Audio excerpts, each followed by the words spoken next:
تو حضرت جبریل علیہ السلام آئے اور کہا کہ یا رسول اللہ ابھی غار حرا پر ہی تھے یہ، تو کہا کہ یا رسول اللہ ابھی دیکھیں حضرت خدیجہ آ رہی ہیں اور کچھ ان کے پاس کچھ سالن یا کھانے کا برتن ہے، اور جب وہ آئیں، سبحان اللہ دیکھیں کیا الفاظ ہے، جب وہ آئیں تو ان کے رب کی طرف سے اور میری طرف سے سلام کہہ دیں، اللہ نے آپ کو سلام بھیجا۔ آپ بتائیں، جبریل امین اپنے سے تو کہہ نہیں سکتے، تو کہا کہ اللہ نے حضرت خدیجہ کو سلام بھیجا اور میری طرف سے بھی آپ سلام کہہ دیں، اور اللہ نے انہیں کیا بشارت دی، کیا خوشخبری دی، انہیں جنت میں موتی کے ایک محل کی بشارت دی۔ سبحان اللہ، بشارت کہتے ہیں خوشخبری، گڈ نیوز، تو انہیں جنت میں موتی کے ایک محل کی بشارت دی جس میں نہ تو شور ہوگا اور نہ کوئی تکلیف ہوگی۔ آپ سوچیں جنت میں موتی کا محل کیسا ہوگا، موتی خود کتنے خوبصورت ہوتے ہیں، پرلس آپ دیکھیں، اور اس میں بھی جنت میں موتی کے محل کی بشارت دی، اور نہ وہ محل میں شور ہوگا اور نہ کوئی تکلیف ہوگی، کتنا سکون ہوگا۔ آپ سوچیں سبحان اللہ، یہ کس لیے میرے رب نے آپ کو تحفہ دیا، آپ یہ بھی تو سوچیں۔ محمد صلی اللہ علیہ وسلم کی زندگی میں انہوں نے کیا بہترین اپنا کردار ادا کیا کہ آپ صلی اللہ علیہ وسلم کا خود وہ اپنے ہاتھ سے کھانا پکاتی۔ ابھی جیسا آپ نے پچھلے پارٹس میں بھی پڑھا کہ جب مشرکین مکہ آپ کو تکلیف دیتے، آپ پر آپ کو پتھر مارتے، تو وہ لولہان جب ہو جاتے تو اپنے دوپٹے سے وہ آپ کا زخم پوچھتی، زخم صاف کرتی، اور بے حد تسلی بخش ان کے باتیں کرتی۔ آپ بتائیں، اسی لیے پھر وہ آپ صلی اللہ علیہ وسلم ہمت پاتے اور پھر دین کی تبلیغ میں لگ جاتے۔ تو سبحان اللہ، تو آپ دیکھیں اللہ تعالیٰ کی راہ میں جو لوگ کام کرتے ہیں، دین کا جو ساتھ دیتے ہیں، دین کا ساتھ دینے والوں کی مدد کرتے ہیں، تو اللہ ان کو بھی میرا رب بہت نوازتا ہے۔ یہ دیکھیں آپ ایک موتی کے محل کی بشارت، اور آپ یہ بھی دیکھیں کہ اللہ غائب العلم جیسے کہتے ہیں نا، اللہ غائب العلم ہے، اللہ کو غیب کا علم ہے۔ وہ تو اپنے گھر سے پکا کر لا رہی تھی کچھ، لیکن اللہ نے بتایا کہ دیکھیں وہ سالن بنا کے لا رہی ہیں آپ کے لیے۔ جبریل امین نے کہا کہ اللہ ہی نے بتایا ہوگا نا، دیکھیں یا رسول اللہ وہ سالن بنا کے آپ کے لیے آ رہی ہیں، برتن لے کر کھانے کا، بس ان کے رب کی طرف، رب نے انہیں سلام کہا، رب کی طرف سے سلام پہنچا دیں۔ سبحان اللہ، کیا بولے آپ، اللہ تعالیٰ بہت بڑی بات ہے کہ اللہ نے آپ کو سلام بھیجا، جبریل امین نے بھی آپ کو سلام کہا، تو اور وہ محل کی بشارت دی جس میں نہ تو شور ہوگا نہ کوئی تکلیف ہوگی۔ آپ سوچیں کتنا آرام دہ محل ہوگا وہ، سبحان اللہ۔ واقعی اللہ تعالیٰ ان سے راضی ہوا اور وہ اللہ سے راضی ہوئے، رضی اللہ عنہا، سبحان اللہ سبحان اللہ۔ چلیں آگے بڑھتے ہیں۔ اس حدیث شریف کو پڑھنے کے بعد ہم بخوبی اندازہ کر سکتے ہیں کہ وہ عظیم خاتون خدمت کے اس اعلیٰ مقام پر فائز تھیں کہ اپنے ہاتھوں میں سالن یا کھانے کا برتن لے کر آپ صلی اللہ علیہ وسلم کی خدمت میں حاضر ہوتی اور صلی اللہ علیہ وسلم آپ کی خدمت سر انجام دیتی۔ سبحان اللہ۔ اس سے پہلے کہ ہم آگے بڑھیں، ایک بات کی طرف میں اشارہ ضروری سمجھتا ہوں کہ سیدہ خدیجہ رضی اللہ عنہا نے آپ صلی اللہ علیہ وسلم سے شادی کی رغبت ان الفاظ کے ساتھ ظاہر کی تھی۔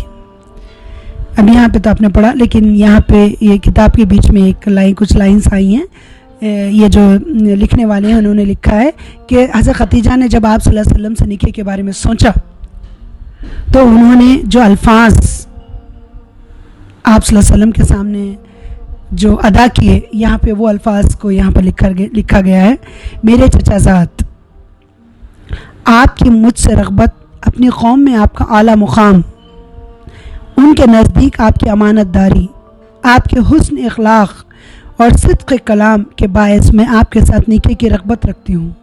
سبحان اللہ۔ آپ بولیں کتنی بڑی بات ہے، الفاظ کا چناؤ دیکھیں آپ، سبحان اللہ۔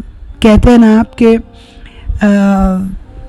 لہجے سے، آپ الفاظ سے زیادہ لہجے کا اثر ہوتا ہے۔ آپ یہاں دیکھیں جب وہ انہوں نے کہا ہوگا اتنے اچھے الفاظ، تو کس انداز میں کہا ہوگا کہ اے میرے چچا زاد، آپ کی مجھ سے قرابت، اپنی قوم میں آپ کے اعلیٰ مقام، ان کے نزدیک آپ کی امانت داری، آپ کے حسن اخلاق اور صدق کلام کے باعث میں آپ کے ساتھ نکاح کی رغبت رکھتی ہوں۔ آپ ماشاءاللہ کتنی امپریسڈ ہوں گے ان سے۔ آپ یہ سوچو اس وقت جب انہوں نے نکاح کا پیغام میں یہ الفاظ استعمال کیے، سبحان اللہ۔ اب جو عورت اپنے خاوند کے اعلیٰ اخلاق و کردار سے شروع دن سے ہی متاثر ہو، وہ اپنے خاوند کی عزت و احترام کیسے نہ کرے گی، اس پر اپنی دولت اور جان کیسے نچھاور نہ کرے گی۔ صحیح بات ہے۔ آپ سوچیں اگر کسی لڑکی کو یا کسی عورت کو یہ پتہ ہے کہ جس سے اس کی شادی ہونے والی ہے وہ ماشاءاللہ اتنے اچھے اخلاق کا مالک ہے، اور ماشاءاللہ اس کو اتنا صادق ہے, اتنا امین ہے, تو آپ خود سوچیں کہ اس کے دل میں ایک مقام, اس کا کتنا الگ مقام ہوگا جو عام لوگوں کا ہو نہیں سکتا. اور انہوں نے الفاظ بھی اتنے اچھے ادا کر انہوں نے, تو وہ شروع دن سے ہی جب سے آپ صلی اللہ علیہ وسلم کے بارے میں انہوں نے جانا تو ان کے دل میں ان کی عزت, ان کا احترام بہت زیادہ تھا. اسی لیے آپ اس اپنی شادی کے بعد بھی آپ صلی اللہ علیہ وسلم سے بہت محبت کرتی تھی. اور آپ انشاءاللہ ہم آگے پڑھیں گے کہ جب محمد صلی اللہ علیہ وسلم جب تک حضرت خدیجہ زندہ رہیں, آپ نے دوسری شادی ان کی زندگی میں نہیں کی, اور جب آپ کا انتقال بھی جب ہو گیا حضرت خدیجہ کا تو بھی آپ شادی کرنا نہیں چاہے, اور اتنے غمزدہ آپ رہتے تھے کہ ان کے خاندان والے کہتے تھے کہ آپ شادی کر لیں. تو انہوں نے کہا کہ مجھ سے کون کرے گے, پھر میرے اپنے بچیاں بھی ہیں, اپنے گھر کی ذمہ داریاں بھی ہیں. تو کہا کہ پھر حضرت سودا, ہم آگے پڑھیں گے انشاءاللہ حضرت سودا کے بارے میں. تو حضرت سودا ایک ماشاءاللہ عمر رسیدہ خاتون تھی, تو ان کے ساتھ آپ صلی اللہ علیہ وسلم نے نکاح کیا. ہم آگے پڑھیں گے انشاءاللہ. تو آپ دیکھیں یہ مطلب یہ تو ہم ابھی آپ کی زندگی کے ابھی اور حالات ہم پڑھنے ہیں حضرت خدیجہ کے بارے میں, لیکن آپ سوچیں یہ اتنی ماشاءاللہ, یہ خود اتنی, دیکھیں ایک کہتے ہیں نا کہ آپ ہیرے کی قدر جوہر ہی جانتا ہے, جیسا کہتے ہیں آپ کہ ایک اچھا انسان دوسرے اچھے انسان کو جانتا ہے. تو آپ وہ خود اتنی اعلیٰ کردار تھی ماشاءاللہ حضرت خدیجہ کہ وہ آپ صلی اللہ علیہ وسلم کو انہوں نے, آپ کہتے ہیں نا کہ الفاظ نسلوں کا پتہ دے دیتے ہیں, تو انہوں نے خود اپنے الفاظ اتنے اچھے انہوں نے چوز کیے, اس سے ان کی قابلیت کا پتہ چلتا ہے کہ ماشاءاللہ وہ خود کتنی قابل عورت تھی ماشاءاللہ, اور کتنی ماشاءاللہ ایک اعلیٰ کردار, آپ بولے بلند کردار عورت تھی, انسان تھی, کہ وہ اتنی اچھی ماشاءاللہ انہوں نے. اسی لیے آپ دیکھیں انہوں نے اپنی لڑکیوں کی پرورش بھی بہت اچھی کی. ہم آگے پڑھیں گے نا, آپ انشاءاللہ یہ چیز جان جائیں گے. اب یہاں پہ آپ دیکھیں اگلا چیپٹر ہے اہل مکہ کی گھناؤنی چال اور اللہ تعالیٰ کی رحمت. اب اہل مکہ تو آپ صلی اللہ علیہ وسلم کے اگینسٹ چالیں چلنے ہی لگے, اور اللہ تعالیٰ نے آپ صلی اللہ علیہ وسلم پہ اپنی رحمت برسانی شروع کر دی. جب قریش نے دیکھا کہ اسلام پھیلتا جا رہا ہے اور رسول اللہ صلی اللہ علیہ وسلم مسلسل دعوت کا کام کر رہے ہیں, تو انہوں نے سوچا کیوں نہ انہیں گھریلو مسائل میں الجھا دیا جائے. اب آپ سمجھ گئے, جب قریش نے دیکھا کہ آپ صلی اللہ علیہ وسلم رک نہیں رہے ہیں اور آپ دین کی تبلیغ کرتے جا رہے ہیں, مسلسل دعوت کا کام کر رہے ہیں, دین کی دعوت دے رہے ہیں لوگوں کو, تو انہوں نے سوچا کہ کام کرتے ہیں کس طرح محمد صلی اللہ علیہ وسلم کو کے خلاف چال چلیں کہ وہ یہ کام روک دیں. تو انہوں نے کیا کیا کہ یہ کرتے ہیں کہ انہیں گھریلو مسائل میں الجھا دیتے ہیں. بیٹیاں کس سے پیاری نہیں ہوتی. اب انہوں نے کیا چال چلی, بیٹیوں کے خلاف چال چلی. آپ صلی اللہ علیہ وسلم کی جو بیٹیاں تھیں ان کے خلاف, بیٹیاں کس سے پیاری نہیں ہوتی. آپ صلی اللہ علیہ وسلم کی بیٹیوں میں سیدہ زینب رضی اللہ عنہ کا نکاح اور رخصتی ہو چکی تھی, جبکہ سیدہ رقیہ اور سیدہ ام کلثوم کا رضی اللہ عنہ کا ابو لہب کے دونوں بیٹوں کے ساتھ نکاح ہو چکا تھا, تاہم ابھی رخصتی نہیں ہوئی تھی. قریش نے ان سب کو لالچ دیا کہ اگر وہ محمد صلی اللہ علیہ وسلم کی بیٹیوں کو طلاق دے دیں تو قریش کی جس لڑکی کے ساتھ وہ نکاح کرنا چاہیں کرا دیا جائے گا. اب انہوں نے کیا کیا, سوچا کہ اب بیٹیوں سے محمد صلی اللہ علیہ وسلم کو پریشان کریں گے. تو آپ صلی اللہ علیہ وسلم کی جو 4 بیٹیاں تھیں, جس میں سے پہلی بھی جو بیٹی تھی حضرت زینب, ان کا نکاح عبدالعاص سے ہو چکا تھا, ابوالعاص سے ہو چکا تھا, اور وہ اپنے گھر تھی, رخصتی بھی ہو چکی تھی. لیکن جو آپ کی 2 اور جو ان سے جو چھوٹی بیٹیاں تھیں, حضرت رقیہ رضی اللہ عنہ, حضرت ام کلثوم رضی اللہ عنہ, اور حضرت فاطمہ الزہرا, وہ تو لاسٹ بیٹی تھی. تو ان دونوں کا نکاح ابو لہب کے بیٹے عتبہ عتیبہ, جیسا میں نے آپ سے پچھلے اس میں بھی کہا تھا آڈیو میں, ان دونوں سے ہو چکا تھا. تو انہوں نے ابو لہب کے بیٹوں سے کیا کہا, ابو لہب کے گھر جا کر کہ دیکھو اگر تم محمد صلی اللہ علیہ وسلم کی دونوں بیٹیوں کو, عتبہ سے بھی کہا, عتیبہ سے بھی کہا کہ اگر تم طلاق دے دیتے ہو تو ہم کیا کریں گے, تمہیں جس سے تم مکے میں چاہیں, جس لڑکی سے تم قریش کی لڑکی سے جس لڑکی سے نکاح کرنا چاہو ہم کرا دیں گے. ان کو اس طرح کا لالچ دیا. تو ان دونوں نے کیا کیا, ایسا ہی کیا, وہ لالچ میں آ کر انہوں نے طلاق دے دی. آگے ہم پڑھیں گے, آپ دیکھیں. ابوالعاص نے تو انہیں منہ توڑ جواب دے دیا, جس کا ذکر آگے آئے گا. انہوں نے ابوالعاص تو اپنے گھر تھے وہ, تو ہو سکتا ہے یہ بات ابوالعاص کے سامنے بھی انہوں نے کی, تو انہوں نے کیا منہ توڑ جواب دے دیا. البتہ ابو لہب کے دونوں بیٹوں نے لالچ میں آ کر یہ کام کر دیا. جیسا ابھی میں نے آپ سے کہا, ابوالعاص نے تو جواب دے دیا, لیکن ان دونوں نے, حضرت ابو لہب کے دونوں بیٹے عتبہ اور عتیبہ نے ان دونوں کو, حضرت رقیہ حضرت ام کلثوم کو جیسا یہ چاہتے تھے انہوں نے کر دیا. سیدہ رقیہ سیدہ ام کلثوم رضی اللہ عنہ کو ابو لہب کے بیٹوں کا طلاق دینے میں مقصد یہ تھا کہ آپ صلی اللہ علیہ وسلم کو اور آپ کے گھر والوں کو پریشان کیا جائے. وہ سعادت اور خوشیوں سے بھری ہوئی جو زندگی گزار رہے ہیں ان میں رخنہ اندازی کی جائے. مگر قریش کا یہ خواب شرمندہ تعبیر نہ ہو سکا، کیونکہ طلاق کے فوراً بعد سیدنا عثمان بن عفان رضی اللہ عنہ نے سیدہ رقیہ کے لیے شادی کا پیغام ارسال کر دیا. سبحان اللہ. کہتے ہیں نا انسان ایک چال چلتا ہے، میرا رب اس سے ایک اگلی چال چلتا ہے. سبحان اللہ. اللہ میرے رب کافی ہے اپنے بندوں کے لیے. تو جیسا انہوں نے دونوں بیٹیوں کو، ابو لہب کے دونوں بیٹوں نے طلاق دے دی، تو ان لوگوں کا مقصد یہی تھا کہ محمد صلی اللہ علیہ وسلم کو پریشان کیا جائے، ان کے گھر میں جو خوشیاں ہیں، جو سکون بھری زندگی ہے، اس کو تباہ کر دیا جائے. تو ہوا جیسا ہی انہوں نے طلاق دی، حضرت عثمان بن عفان، عثمان رضی اللہ عنہ جو ہمارے تیسرے خلیفہ تھے، انہوں نے اپنا پیغام حضرت رقیہ کو بھیج دیا. سبحان اللہ. ارسال کیا، شادی کا پیغام بھیج دیا. ابو لہب اور اس کے بیٹوں کے لیے رسوائی مقدر تھی. سیدنا عثمان بن عفان رضی اللہ عنہ کے لیے ابدی سعادت لکھی ہوئی تھی. وہ بالکل ابتدا میں اسلام قبول کرنے والوں میں سے تھے. انہیں اسلام کی دعوت سیدنا ابو بکر صدیق رضی اللہ عنہ نے دی، اور انہوں نے چوں و چاں کیے بغیر دعوت حق پر لبیک کہا اور دین اسلام میں داخل ہو کر سابق الاولون کے صف میں کھڑے ہو گئے. سبحان اللہ. مسلمان ہونے کے بعد آپ رضی اللہ عنہ کی رسول اللہ صلی اللہ علیہ وسلم کے ساتھ اخوت ایمانی اور محبت قلبی کی کڑیاں نہایت مضبوط ہو گئیں. سمجھ گئے آپ؟ یہاں پہ جب حضرت رقیہ کو آپ نے اپنا پیغام بھیجا اور ابو لہب کے بیٹوں میں تو وہ قسمت و رسوائی لکھی ہوئی تھی، اور اللہ نے آپ کے لیے سعادت لکھی تھی یہ. تو اور یہ اب کب ایمان لائے، یہاں پہ ان کے حضرت عثمان غنی رضی اللہ عنہ کے ایمان کا بھی یہاں پہ بتایا گیا کہ وہ کب مسلمان ہوئے، کب اسلام انہوں نے قبول کیا. جب انہیں اسلام کی دعوت ابو بکر صدیق نے دی تو وہ بغیر کچھ سوال جواب کیے، چون چرا کیے بغیر انہوں نے دعوت حق پر لبیک کہا اور دین اسلام میں داخل ہو کر سابق الاولون کسے کہتے ہیں، یہ بات بھی شاید آپ کو میں تھوڑا سمجھا دوں. سابق الاولون اسے کہتے ہیں جو نیکیوں میں سبقت لے جائے.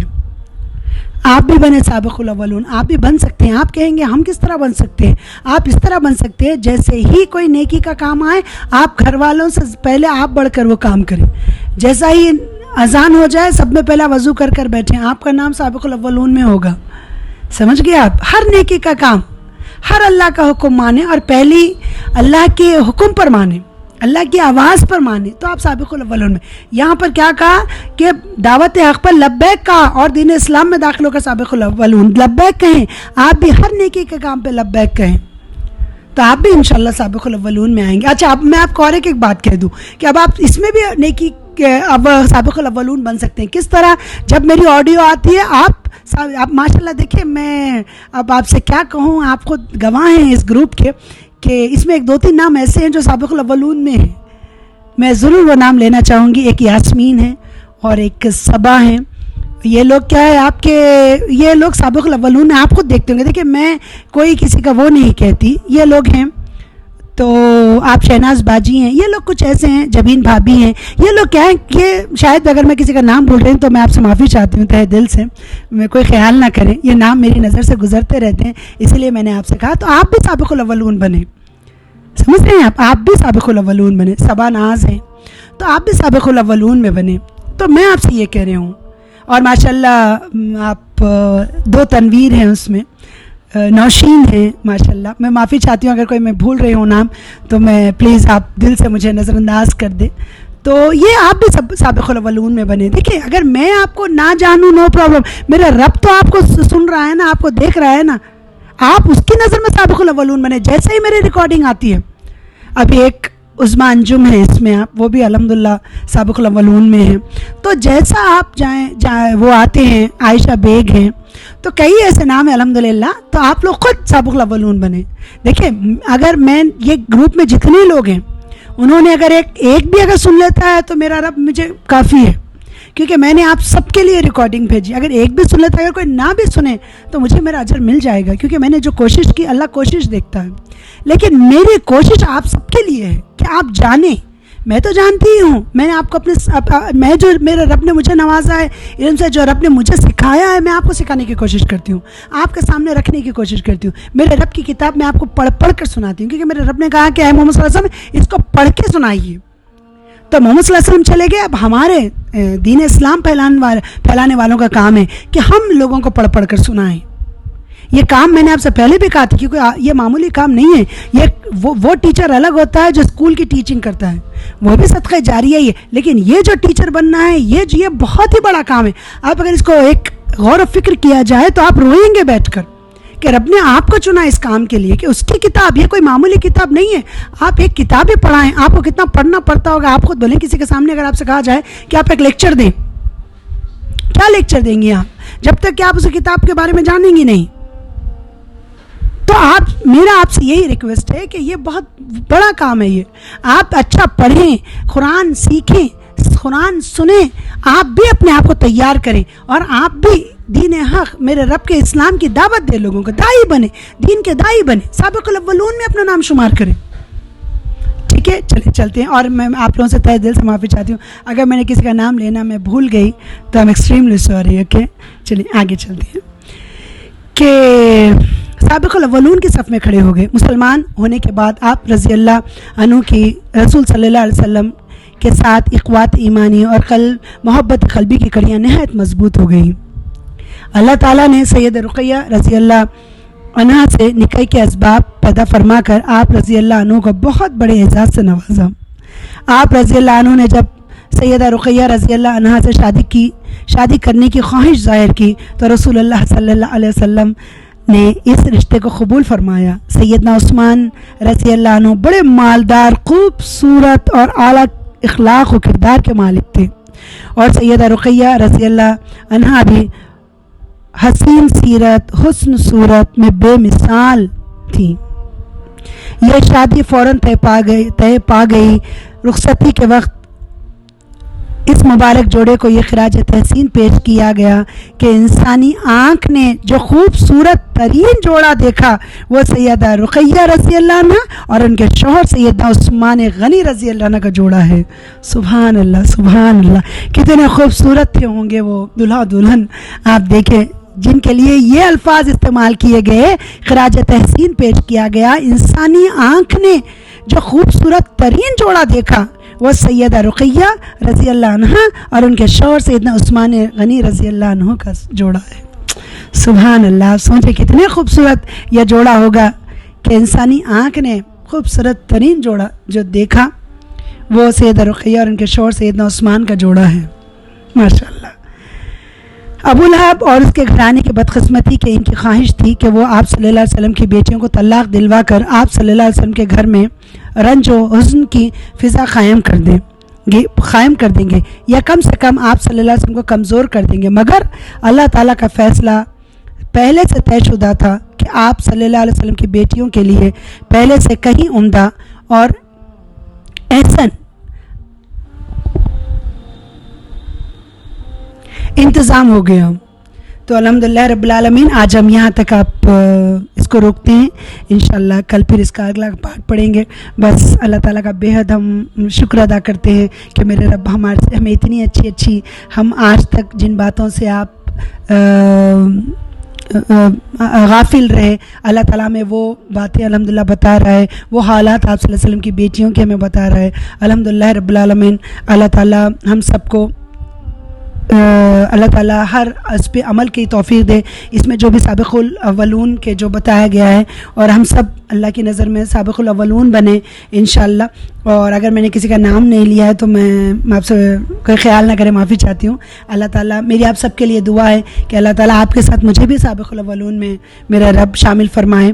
اور اگلی ہم اس میں آڈیوز میں پڑھتے ہیں اور آپ قرآن بھی آپ سنتے رہیں. اور انشاءاللہ جیسا کہ میں نے کہا کہ میں اس میں ڈالتے رہتی ہوں تھوڑا جو بھی آپ لوگوں کی سہولت سے میں نے اس کو جتنا مناسب سمجھتی ہوں کہ آپ لوگوں جتنا وقت آپ لوگوں کو ملے تو اس کو آسانی سے سن لیا کریں انشاءاللہ. تو اب کل کی آڈیو میں ملاقات ہوتی ہے. السلام علیکم رحمۃ اللہ وبرکاتہ. سبحان ربک رب العزت عما یصفون والسلام علی المرسلین والحمد للہ رب العالمین.